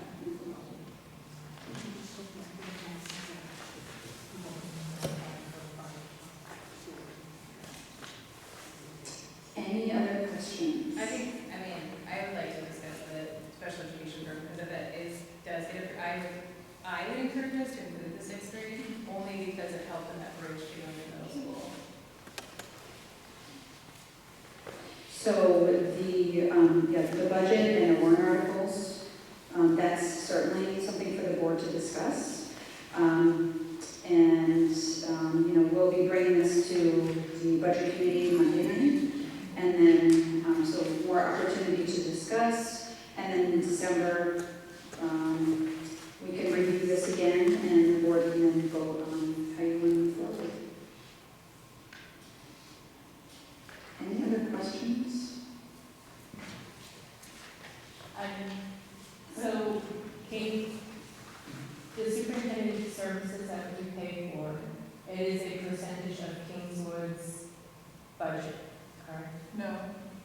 It is the cost of the SAU services. If you read the agreement, it states what the calculation is. It's based on the expenditures of the SAU office. The increase from year over year. So I take the actual expenditures from FY24 and FY25 and the increase from them is what is the percentage increase for the SAU services. So now our SAU services went up. Yes, it did. So why did it go up if you guys Kingswood is in the default budget? Should not have The seen the same. expenditures has nothing to do with the budget. It has to do with the FY24 and FY25. We're in FY26 default. And the contract states that the rates for next year's SAU services are based on the increase from the expenditures at the SAU from 24 to 25. We haven't hit 26 yet. So next year, when we're talking right now, we're in a default budget. So therefore, there might be a slowdown of expenditures or a decrease of expenditures. Because of the default budget. So, just so I understand this correctly, we're looking for a 20.77% increase to the budget. So that's coming down roughly about $3 to $4 on the tax rate.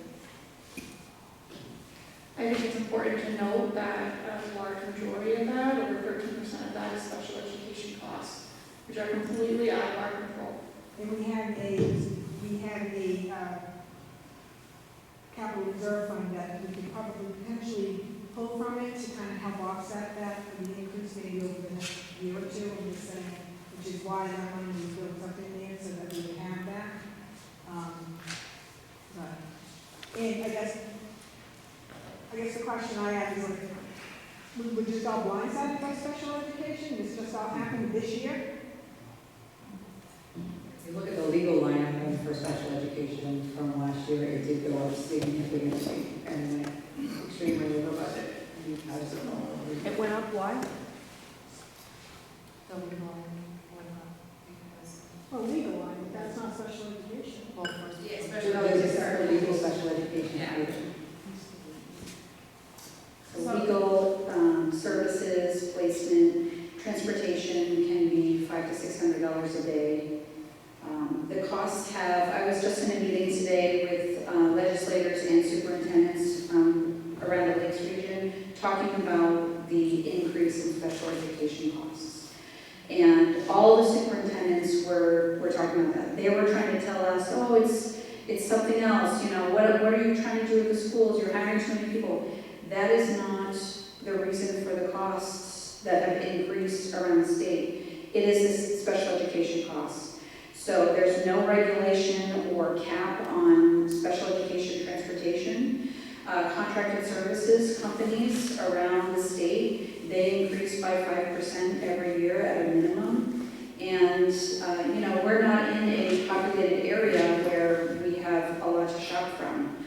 So when a student's IEP has services, we absolutely have to contract. Sometimes we even have to contract for a whole position. Sometimes we have to even contract for a whole paraprofessional. If we can't hire them, if we don't fill positions, we have to hire someone, and it literally will cost 3 times as much. So it's essential that we're filling, these legally required services. I'm hopeful that we can work on this with the legislature as far as regulating the contracted services, but it's everywhere. It's everywhere. Did you have a question? Yeah, I just wondered what IEP stood for. Oh, I'm sorry, individual education plan. I'm sorry, I didn't hear you. Individual education plan. So when you qualify for special education, you get a plan. Yeah. And the ramification if we don't provide services for a student that has identified need under IEP is? Legal action. Legally required. Yeah. The district is responsible for special education and to provide education for all students with disabilities and all students who live in your town. So I guess, what is the curriculum that is being used currently? Because it seems as though it's not working. Looking at the test scores, looking at everything, it seems as though whatever is going on is not working, and then if our IEP and special ed services are going up, I don't know, everything seems to be readdressed. This is probably not a good meeting for me to come to today, because seeing everything that I'm seeing, and seeing huge jumps in the budget, and then seeing the very disheartening test scores, this is like the foundation for these kids. And I mean, if they're struggling now here, and they're going over to a much larger environment, what's happening to them? And are they floundering here? So, I mean, I think whatever's going on clearly is not working, and I think that the board needs to sit back and assess things.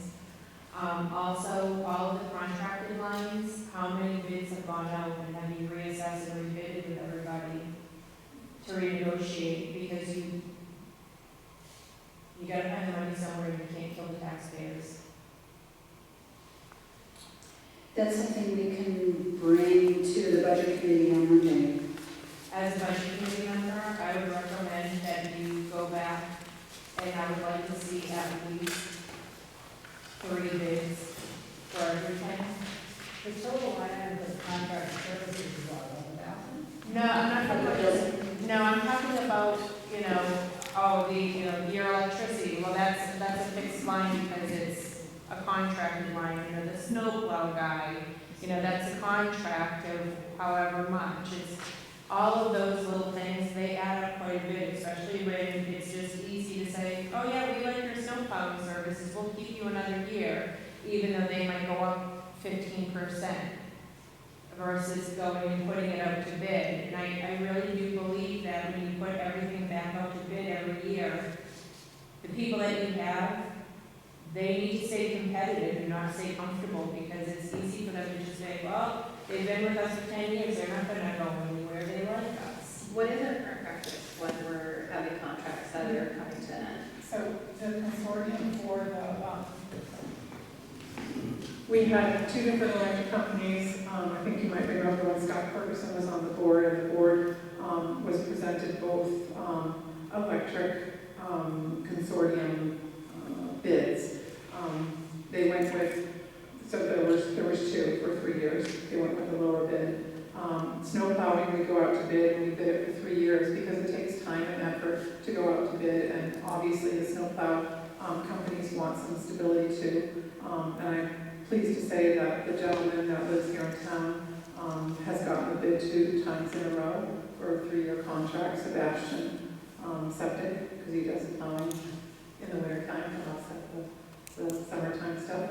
I want to say the waste management, we've tried to go out to bid and we only received one bid because other companies will not come to Middleton. Just like the water situation, we had to find a company that would supply water bubblers until the water filtration system was taken care of. And we found a really good price through help with Governor Wentworth and the SAU office, but the company said we won't deliver to Middleton. So what we're doing is we're making do and having it delivered to our SAU office and having one of the buses deliver it and take the empties back once a week. So we're doing what we possibly can by going out to bid. The HVAC, the system, the fire system, we go out to bid. Zach will go out to bid or get quotes from other companies. Some of them won't quote us and some of them are astronomical. Those don't like to lock in for multiple year contracts. They like to go 1 year at a time. So everywhere we can, we go out to not bid, but we negotiate price at our SAU office through Governor Wentworth for paper pricing. Our accounts payable clerk, purchasing agent is phenomenal, and she goes around and she works the different vendors for large ticket items, multiple reams, multiple cases, even pallets of paper. So we're doing what we can. We're in a 5-year contract with our copiers. We're part of a consortium with the copiers where they go out to bid with 5 different SAU offices with a total of, God, I can't even remember, millions of copies per year by using all of those school districts going out to bid at once. So we are really reaping what we can where we can. Casey, so I just had a question for clarification. So each contract varies year to year, depending upon the vendors and who you're dealing with. Some from 1 year to up to 5 years. The length. Usually the length is 3 years. Is that what I'm hearing? Usually Yes, it's the 3 length years. can vary from dependent service. Thank you. So going off that, I know at the last meeting we talked about the school cares. I think there was the discussion of reaching out to the teachers' contract, the teachers' union, about potentially looking at someone else besides school cares. Did that move forward anyway? So there was a non-public meeting last week that the board needs to review in non-public, but that was one of the topics. So right now we. Right now, all we can say is that the quote for school care went from 16% increase down to 9.4, which we can update this budget to show that Absolutely. So adjustment. that, I guess, so that becomes acceptable for, but, so I guess one of the other things that I might recommend or suggest out there is, so like the company I work for, I don't know if it's in the contract for the teachers as such and whatnot, is the company I work for, if my husband can get insurance through his employer, I can't cover him. I can't even cover him in the second year. School care is written into the collective bargaining agreement, they have to agree to consider anything else. No, but I'm just saying, so these are options that I'm just saying that, because. In 2 years, we're going to negotiate the next collective bargaining. Yeah, well, hey, certainly, when you're talking $1 million increase, when the town is stuck at a 2% tax cap, which we are 2% on, $2 million budget, so we get stuck at $40,000. $40,000, that doesn't even cover a teacher's salary here, but that's what we have to cover all of our employees in town and any other things that we need to increase our budget lines for. School might be looking at tax cap. Any other questions? Okay. Thank you very much.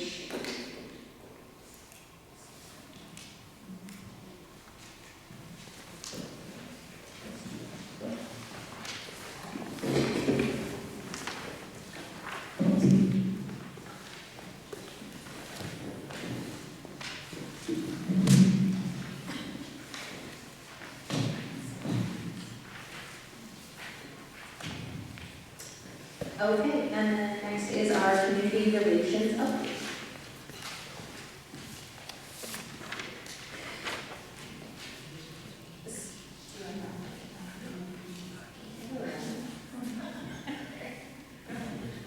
So again, the public input questions that we had responses to will be posted tomorrow on the website. That's going to take over then. Okay.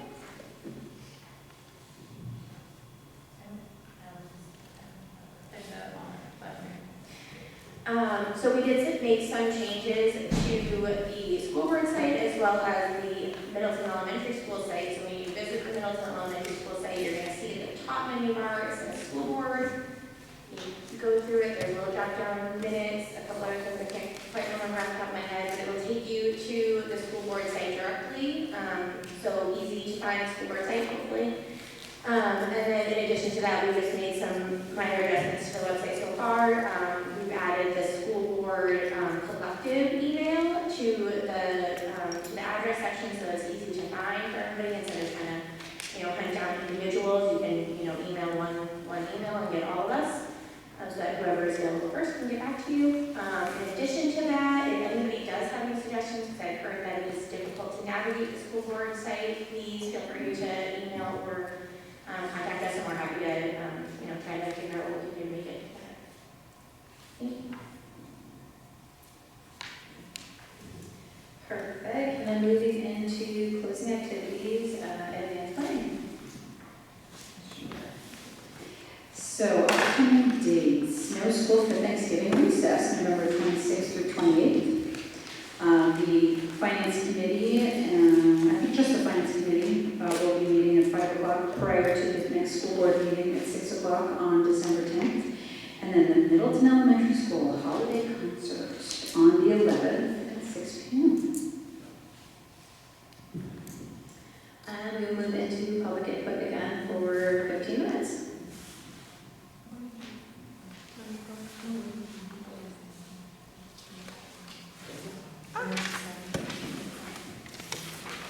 So going back to the request for electrical usage data, I should have typed something up, but I have this. That's So okay. who would I give this to? Do you want to? And do you, whoever can provide that information, it's usually on the, You can give it. I would be able to get you that, I would like to talk to you. I'll give the bill, and she's over here, really, there's the, I know, I'm sure you do. Yes, of course, what was I thinking? Thank you so much for including us in that. Well, thank you for getting that information as quick as you can, and get that off and see what they can come up with. For sure. Get our energy costs down. For sure. Go ahead. Can you state your name? Oh, so she knows that? Patricia, Patty Sindor.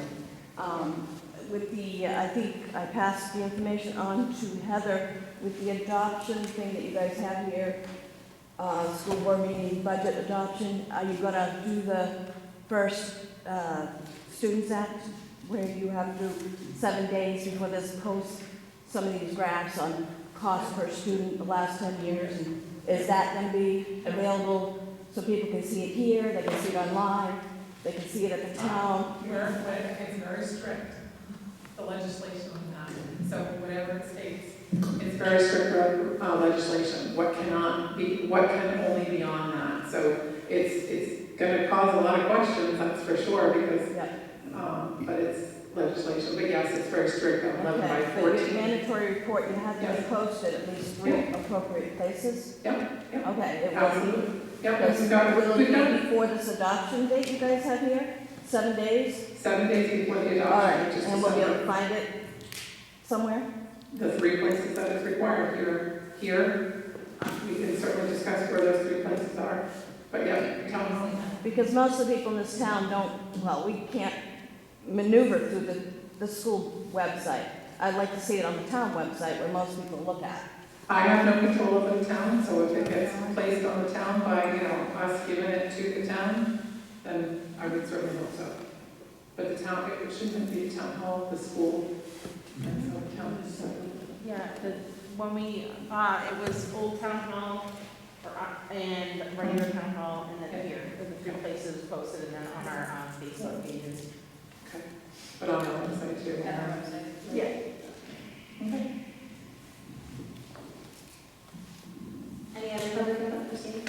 Yep, so I just wanted to let everyone know for the Alpaca Pals that are our PTO. We were at the craft fair on the 1st, and thanks for everybody who stopped by and supported us.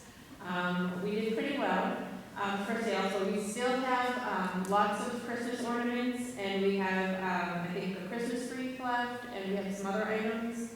I did post them on our Facebook page, so you can contact any of us if you'd like. I have some of the ornaments here, if anybody would like to support us. We have kicked off 2 fundraisers. One is starting on Friday at Rolando, as the schoolstore.com. So all the kids will be going home with little lanyards and an explanation of what it is, and basically the kids bring everything home and parents will hopefully help them enroll. If the kids enroll, they get a special code that they bring back to the school. They'll get a little book buddy stuffy, and from there, what happens is that anybody that wants to shop using their link, a percentage of the sales come back to the school. So there's, I think, 200 or 300 different stores, anything from Old Navy, Barnes & Noble. Anytime you go through the link and you shop, a percentage of the sales come back to the school. And there's also, I did not realize it until I enrolled in early, just to make sure everything was going smoothly. But with that enrollment, you also have the ability to, if you don't want to shop, you can gift a gift card to a teacher. And if you do that, the kids get points towards getting more prizes, but the school also gets a percentage of that. And you can also give the kids gift cards for books and for reading. My in-laws are all in education, so they were all excited about those 2 things. So the teachers and then got a bunch of gift cards already. So it's a great way to support the school and support the teachers. So if you don't want to, give your teacher another mug for Christmas, maybe a gift card would be a helpful thing. Our second, or our first fundraiser that we have going on, it's going on through the whole month of November, is our sock fundraiser, and it's through Stockables. We have the QR codes as you're coming in and out of the school, so you can take a picture of it with your phone. And we get a percentage of the sales through that. And so hopefully we can start raising funds so we can start help with the cost of field trips, which are coming up. I actually have a question with the schoolstore.com. For families who have multiple kids, can they group them together, or do they have to use separate links? So I actually noticed that when I enrolled Ben, there is, when I went ahead and enrolled Ben, there is on the bottom, it says to enroll another student. So you should be able to set one up for Ethan and then set another one up without having to go through all the process. So. Did I miss anything, Nicole? Nope. Because I already mentioned what our next meeting is. So if they participate, they get their reading buddy. And then it's not like their prizes are based on how much they're collecting, the money's just all going to the school. So they're not getting more prizes for so when you have multiple kids in the same family. So one kid's getting all the prizes and the other kids are getting none. I guess it sounds like it's everybody gets their reading buddy and then the money that is collected, the percentage back just goes to the school. Yes, kids can earn other prizes, so it's primarily with the gift cards for the teachers and the students. They get so many points per gift purchase of that. Okay. Thank you. Can I add on to Christine? Sorry. Yeah. Can you say your name? I'm guessing you. My name might not know, Nicole Wright.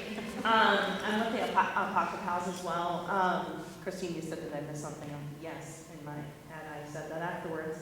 So a lot of people have been, this isn't necessarily school board specific, but a lot of people have been posting on our community pages, wanting to help out with food drives and getting, know, meals to people who might need it, or like transportation for that. We had a special meeting with the Alpaca House last Wednesday, Christine. And ultimately, what we're tailoring it down to is partnering with the Interfaith Pantry in Farmington, and then there's one in Wakefield. Kate Sexton is our secretary. She's been communicating with them. I think what is going to end up happening is we're going to kind of do like a cost share sort of deal, because they have the space. We really don't have the space in this town to have an official pantry, like based for true standards. So we're working. It's still under refinement of how we're going to get food from those pantries back to folks in town. We set up like different pickup stations here, or drop-offs for folks who might have limited transportation. But Kate is actually working on finishing up a flyer to post to our pages, and like maybe we could share it with you, Ivy, for the teachers want to have it at school, but setting up donation boxes for this for the students and for the town. Mm-hmm. That's kind of neat. One of the board members of the Interfaith Food Pantry was just talking to me the other day. He said, you know, Middleton doesn't make enough use of the food pantry. He said they tend to go to Wakefield, which is cool. You have the working together. But he said, please let the officials in town and the school and everything know that is we're one of the towns designated to receive assistance from that food pantry.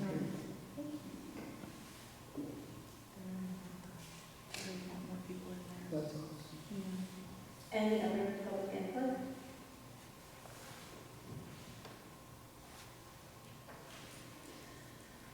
Okay. Closing comments by the board, but first, do we have any non-public tonight? Okay. And is it legal, personnel? It's, legal and personal. Okay. All right. Closing comments, we'll start with Suzanne. Thank you all for coming. If anybody has any suggestions for the website, please feel free to reach out. I'm happy to discuss.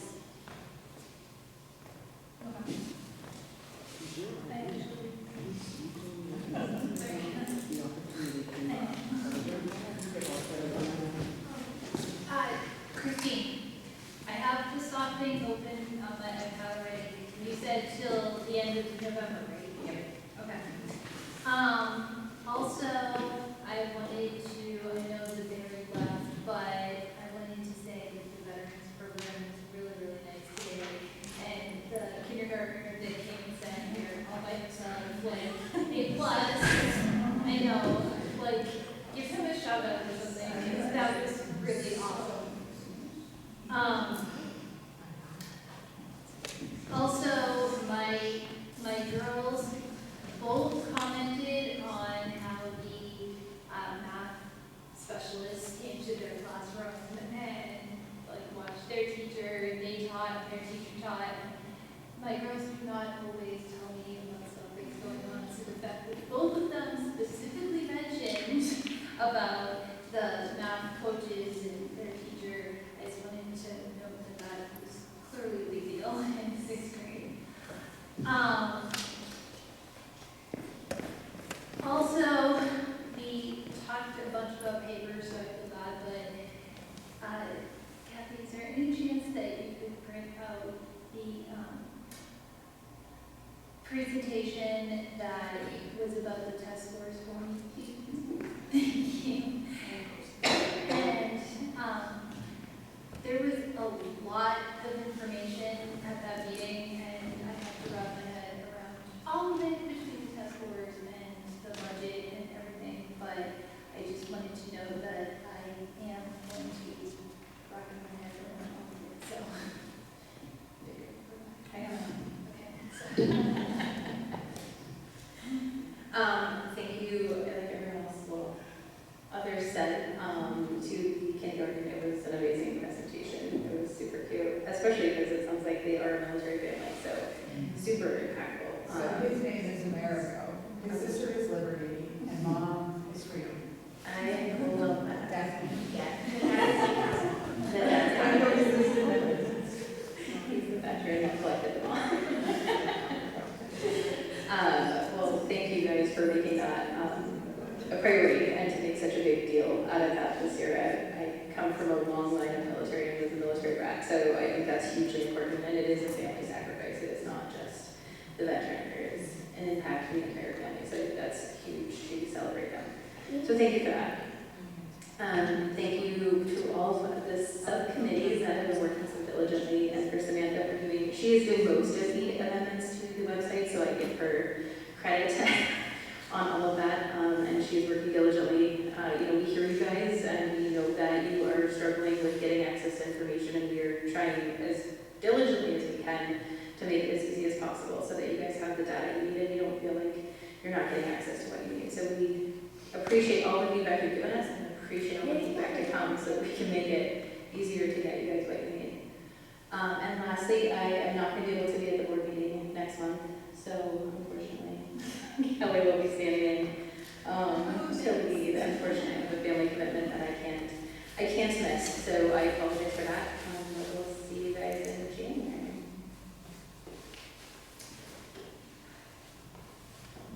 All right. I will take a motion to move into non-public. I just want to make sure that I just would like to have access to someone's child's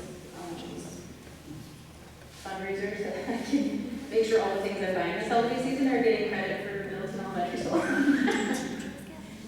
Yeah,